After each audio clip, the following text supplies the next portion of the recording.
ایک تو یہ کہ پی ٹی آئی کے اندر 2 سے 3 اور امیدوار ہیں جو چیف منسٹر بننا چاہتے ہیں. اچھا, اور میں نے یہ بھی سنا ویسے خان صاحب نے ان سے بھی وعدے کیے. ہاں وعدے کیے. ان میں سے سب سے آگے تو خود فواد چودھری صاحب ہیں جو یہ راگ الاپنے کا میں نے جن کے بارے میں آپ سے کہا ہے.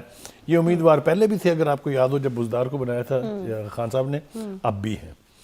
پی ٹی آئی کے ساتھ کا جو ایکسپیرینس رہا ہے چودھری پرویز الہی کے ساتھ, وہ اتنا انویبل یا اتنا حسین نہیں ہے کہ پی ٹی آئی دوبارہ چاہے گی کہ ان سے بنیے وہ الیکشن بھی جیت جائے, ووٹ بھی اس کے پاس زیادہ ہوں, اور پھر بھی وہ پرویز الہی کو بنائے, جس کا وعدہ کیا آج خان صاحب نے ان کے ساتھ شام کے آخری اجلاس میں, رات کے آخری اجلاس میں. تو پرویز الہی کے لیے صورتحال بہت زیادہ گمبھیر ہے ہر لحاظ سے. جیسا میں نے کہا نا, damn if you do damn if you don't, تو وہ کسی بھی صورت میں ان کی وزارت اعلیٰ جو ہے وہ انٹیکٹ نہیں رہتی ہے. جہاں تک خان صاحب کے وعدوں کا تعلق ہے, خان صاحب نے وعدے تو بہت سے لوگوں سے بہت سے کیے تھے اور وہ کرتے رہتے ہیں. تو ان کی کریڈیبلٹی بھی اس حوالے سے جو ہے وہ, اس وقت تفصیل کا وقت نہیں ہے, پھر کسی وقت بات کریں گے اس کے اوپر. اس وقت گراؤنڈ ریئلٹیز ہیں کیا؟ گراؤنڈ ریئلٹیز یہ ہیں کہ عدالت کی طرف سے پریشر ہے. آج عدالت نے تمام تر گفتگو اور آرگومنٹ کے بعد یہ کہا کہ 24 گھنٹے ہیں آپ کے پاس, یہ معاملہ سلجھا کے آئے ہمارے پاس, ورنہ ہم فیصلہ کریں گے. لہٰذا جو اب اس وقت ہنگامہ رائی چل رہی ہے وہاں, اس کی وجہ تو آپ کو سمجھ آ جانی چاہیے کہ کورٹ نے پھر تاریخ اور دن مقرر کر دینا اور ٹائم مقرر کر دینا کہ اس دن آپ لیں, اس دن پھر اتنے لوگوں کو مینج کرنا جو ہے وہ بہت بڑا عذاب ہوگا. حالانکہ اس پہ بھی ایک بحث چلتی رہی ہے بخاری صاحب کہ کورٹ کے پاس یہ اختیار ہے کہ وہ دن یا وقت مقرر کر دے. کریکٹ, لیکن چونکہ یہ خود کورٹ گئے ہیں اور استدعا لے کے گئے ہیں, لہٰذا کورٹ کے پاس یہ رائٹ آ جاتا ہے اگر نہیں بھی ہے تو, کیونکہ آپ نے استدعا کی ہے. یا تو وہ پٹیشن ایکسیپٹ نہ ہوتی, اگر عدالت کے پاس اختیار نہ ہوتا تو پٹیشن ایکسیپٹ نہیں ہونی تھی. اب چونکہ ہو گئی ہے, لہٰذا اس کا فیصلہ جو ہے وہ بائنڈنگ ہوگا. ایک طرف تو یہ ہے. دوسری طرف ہم دیکھتے ہیں کہ خان صاحب جو ہیں وہ جلدی میں تو بہرحال ہیں, وہ ان کو تو بہت دیر پہلے اسمبلیاں توڑنی تھی, وہ نہیں توڑ پائے ہیں. نہ کے پی کے کی ٹوٹی ہے, نہ پنجاب کی ٹوٹی ہے. آج پھر انہوں نے قوم سے خطاب کیا ہے. اس میں ایک تو ان کی گفتگو سے جو نتیجہ میں نے اخذ کیا ہے, انہوں نے کہا کہ میں مانیٹر کر رہا ہوں جو آج جو پنجاب اسمبلی کے اراکین ہیں, کب آ رہے ہیں, کیسے آ رہے ہیں, کب پہنچیں گے. ان کا میں اس کو مانیٹر کر رہا ہوں. That means what? That means کہ بہت سے لوگوں کا بھی انتظار ہے, تبھی تو مانیٹر کر رہے ہیں نا, ورنہ تو آپ کہتے ہیں ہاؤس میں بیٹھے ہوئے ہیں بس کسی وقت بھی ووٹ ہونے والا ہے. تو یہ اس کی تصدیق ہے کہ نمبر آف گیمز میں ابھی کوئی پرابلم ہے. اچھا, ایک اور چیز ہے بخاری صاحب, انہوں نے جو کہی, انہوں نے کہا کہ میرا خیال ہے کہ مجھے آصف زرداری صاحب کا شکریہ ادا کرنا چاہیے کیونکہ گندے انڈے پارٹی سے نکل گئے, تو اس کا مطلب ہے کہ گڑبڑ تو ہوئی ہے. نہیں, مگر ایک بات دیکھیں, خان صاحب اچھا آدمی ہیں. ایک جملہ پہلے انہوں نے یہ کہا, اس سے پہلے بھی کہ میرا ایک رکن جو ہے اب تک نہیں ٹوٹا ہے. ہاں, لیکن اس کے بعد پھر انہوں نے یہ بھی کہا. اب آپ مجھے بتائیں which part of his statement should I trust, جلدی سے بتا دیں مجھے. تو وہ تو ان کی مرضی میں وہ آپشن دیتے ہیں کہ جو آپ کا دل کر رہا ہے وہ منہ میں جو آتا ہے نکل جاتا ہے. he doesn't guard his words.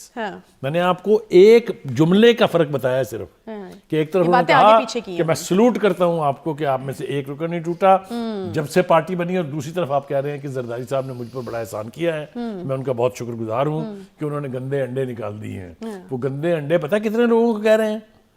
23 وہ جو اسمبلی میں بیٹھے ہیں, 20 وہ جن کے خلاف یعنی ڈی سی کرنے کا جو فیصلہ آیا ہے, اور 20 جو یہاں سے جنہوں نے ووٹ دیا تھا.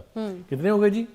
20 اور 22 44 اور 25, یعنی اتنے بندے نکال دیے انہوں نے, اور وہ اس کا شکریہ ادا کر رہے ہیں. خان صاحب بادشاہ آدمی ہے نا, وہ جو کہتے ہیں نا the king does no wrong, وہ جو بھی کہیں وہ ٹھیک ہے. ایک دوسری بات یہ کہ وہ ساتھ ہی ساتھ پھر ایک مرتبہ عدلیہ اور فوج اس کو براہ راست ایڈریس کر کر کے جس قسم کی گفتگو کر رہے ہیں وہ بہت انگارڈڈ ہے.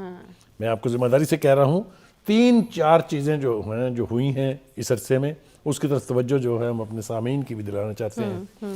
پاکستان کی مسلح افواج کی عسکری قیادت, پاکستان کی عدلیہ کے ججز, الیکشن کمیشن کا چیف الیکشن کمشنر, اور اب پارلیمنٹ, ان کی جتنی بے توقیری اس عرصے میں ہوئی ہے پاکستان کی پوری تاریخ میں کبھی نہیں ہوئی.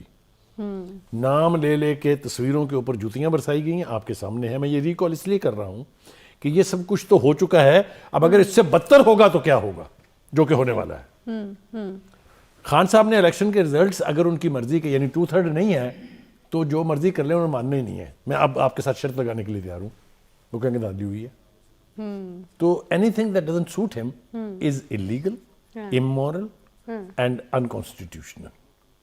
تو بات آپ کی اس وجہ سے بھی ٹھیک بخاری صاحب لگ رہی ہے کیونکہ کسی بھی ادارے کے اوپر اعتماد وہ ظاہر کر ہی نہیں رہے، ان کو کسی بھی ادارے کے اوپر اعتماد نہیں ہے، چاہے عدلیہ کی بات ہو وہاں پر فواد چودھری صاحب کہتے ہیں کہ انصاف کا جو ہے وہ بحران ہے، اگر آپ اسٹیبلشمنٹ کی طرف دیکھ لیں وہاں پر بھی ان کا اعتماد نہیں ہے، الیکشن کمیشن کے اوپر ان کا اعتماد نہیں ہے، تو پھر تو یہ ہوگا آج جو سب سے زیادہ خوفناک بات کی نا عائشہ انہوں نے وہ یہ تھی کہ انہوں نے کہا کہ میں اپنی عدلیہ سے مخاطب ہوں.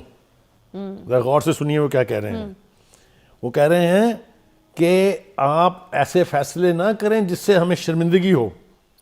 اچھا یہ بھی ڈکٹیٹ کیا جا رہا ہے. یہ ڈکٹیشن کو تو چھوڑ دیں، لیکن وہ جو ایک تاثر تھا کہ آپ تو عدلیہ کے لاڈلے رہے ہیں، آپ کے تو دھڑ دھڑ فیصلے سارے کے سارے حق میں آئے ہیں سوائے چند ایک کے، آپ ان سے بھی راضی نہیں ہیں. تو آپ راضی ہیں کن سے؟ نہیں تو کیا آپ کو یہ جو اس طرح کی بات ہو رہی ہے حفظ ما تقدم کے طور پر ہو رہی ہے کہ آگے جو خلاف فیصلے آنے والے ہیں ان کے حوالے سے بات کی انہوں نے؟ دیکھیے گزارش یہ ہے کہ جو نیشنل لیڈرشپ ہوتی ہے نا، یا جو نیشنل لیڈرز ہوتے ہیں ان کی باتوں میں اس طرح کی امیچورٹی نہیں ہوتی. وہ جو بات کرتے ہیں ٹھوک بجا کے کرتے ہیں، اس کا امپیکٹ ہوتا ہے، اس کی کریڈیبلٹی ہوتی ہے. جس لیڈر کی گفتگو کی کریڈیبلٹی نہ ہو، آپ خود ہی سوچیے اس کے بارے میں، اس سے آگے جانا نہیں چاہتا ہوں، لیکن بیک اینڈ فورتھ اور یو ٹرن، جو لیڈر یہ تسلیم کرتا ہو کہ یو ٹرن لینا اپنی کہی ہوئی بات پر، وہ بڑے لیڈروں کی نشانی ہے. اس کے بارے میں باقی کا میں سامعین پر اور آپ کی ججمنٹ پہ چھوڑ دیتا ہوں. ہیونگ سیڈ دیٹ، دیکھیے گزارش یہ ہے کہ آج پھر انہوں نے ایک اور طرف اشارہ کیا ہے. یہ میں باتیں اس لیے کر رہا ہوں اور کرنی پڑ رہی ہیں کہ جو پنجاب کی ہم صورتحال دیکھ رہے ہیں ہر چیز کا اس سے تعلق ہے، جڑا ہوا ہے. آج انہوں نے کہا کہ جی میرے بارے میں یہ کہا گیا ہے کہ ریڈ لائن لگا دی گئی ہے. اب آپ مجھے یہ بتائیں کہ کس کو وہ کہہ رہے ہیں؟ آپ کا خیال ہے شہباز شریف کو کہہ رہے ہیں؟ وہ اس ریڈ لائن کو مٹانے کے بارے میں بھی انہوں نے کہا ہے کہ وہ اس کو پہلے تو یہ بتائیں کہ وہ کیا کس کو رہے ہیں، کس نے لگائی ہے. تو یہ انگارڈڈ گفتگو ہے. اگر یعنی جو ہماری شرافیہ کہہ لیجئے یا اس کو اسٹیبلشمنٹ کہہ لیجئے یا عسکری قیادت کہیے، جس سیدھا منافقت نہیں کرنی چاہیے، اگر وہ یہ کہہ رہی ہے کہ ہم اپولیٹیکل ہیں تو یا تو آپ پھر دلیل دیں کہ یہ جناب ثبوت ہے یہ آپ نے مداخلت کی ہے، ورنہ آپ کو حق نہیں پہنچتا کہ آپ اس طرح سے اسپرشن کاسٹ کریں ان کے اوپر. دوسری طرف یہ ہے کہ وہ لوگوں کو بھی دھمکا رہے ہیں. انہوں نے وارننگ دے دی ہے کہ میں 3 مہینے میں ٹھیک ہونا تھا، میں نے کچھ چند ہفتے رہ گئے ہیں تو میں آیا لو. اور پھر وہ حوالہ دے رہے ہیں ان پیسنٹ جلسوں کا جو انہوں نے کیا ہے، جو یقینی طور پہ بہت بڑے جلسے تھے، کوئی آدمی اس کو ڈسپیوٹ نہیں کر سکتا. لیکن جس طرح میں نے یہ کہا تھا نا کہ جب یہ الیکشن ہوں گے 2018 نہیں ہوگا، اسی طرح میں یہ کہہ رہا ہوں کہ خان صاحب آپ کو تازہ نکالا تھا انہوں نے جب جلسے میں لوگ آ گئے تھے. اب بہت محنت کرنی پڑے گی اتنا کراؤڈ اکٹھا کرنے کے لیے، اس لیے کہ ایک تو لوگ تھک جاتے ہیں، دوسرا ہے کہ جب لوگوں کو یہ پتہ چل رہا ہے نا کہ ہم نے اتنی قربانیاں دی ہیں، ہم نے اتنا وقت صرف کیا ہے، ہم نے اتنے پیسے لگائے ہیں، نتیجہ صفر ہے، تو وہ بدل ہو جاتے ہیں. جو ہماری قوم ہے نا جی، وہ اس لحاظ سے بہت امپیشنٹ ہے. اگر رزلٹ نکلتا رہے ساتھ ساتھ تو they will always stand with you. اور یہ جو تاخیر ہو رہی ہے اس سے میرے خیال سے کوئی اچھی صورتحال نہیں. مگر ایک اور انٹرسٹنگ بات میں کہہ دوں اس سے پہلے کہ آپ آگے جائیں، وہ یہ کہ انٹرسٹنگ بات یہ ہے کہ آج پی ڈی ایم نے جتنا دعویٰ کیا تھا اتنے بندے وہاں ہاؤس کے اندر دکھا دیے انہوں نے.